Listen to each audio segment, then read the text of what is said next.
Karon November 30 doon na tayo ipahigayon nga Jesus Reigns Oh. o kani siya panagtigom sa nagkahilayo ng mga evangelical churches sa Dakbayan o sa lalawigan sa Misamis Oriental.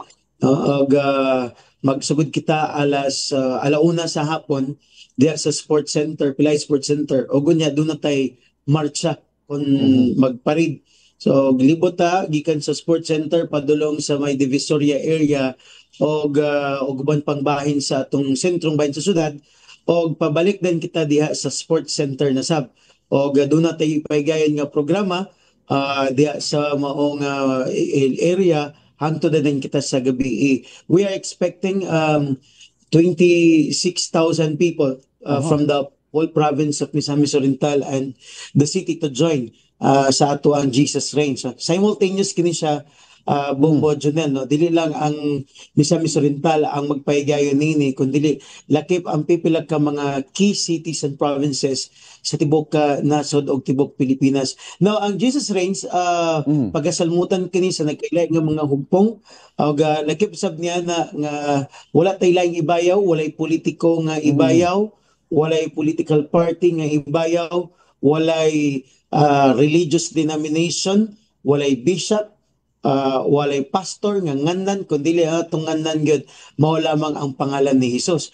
Nakita nato Bombo Junel sa kadaghan nga panahon ang atong nasod nga Pilipino nag-anto sa tukma nga kalisdanan, tukma nga nagniloob mga panghitabo labi na karon ang 100 billion insertions.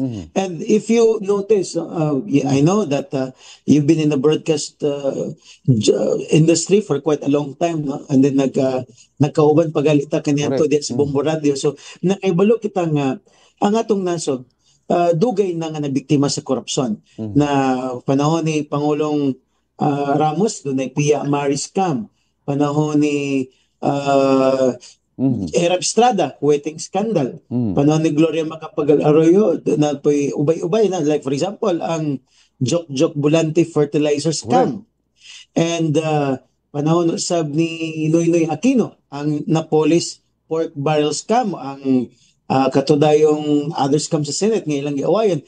And then niapod karon sa panahon ni Duterte, ang Farmally scam o karon ng 100 billion insertion. So kaning mga isyu nga sama niya nga has been hunting our government and our people nga kasigara sa mga katawan maglisod maggali sa pagkamtulog ka basis sa usa ka adlaw, and then we come into a shocking revelation nga daghan day kay ta og kwarta nga gilustay sa pipilag ka mga nagupot sa katungdanan.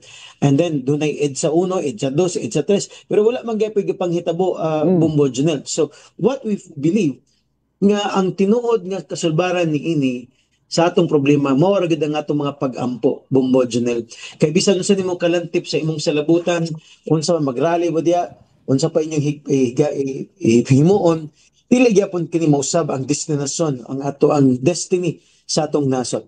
Now, the Bible is very clear that if my people will come and humble themselves, I will heal their land.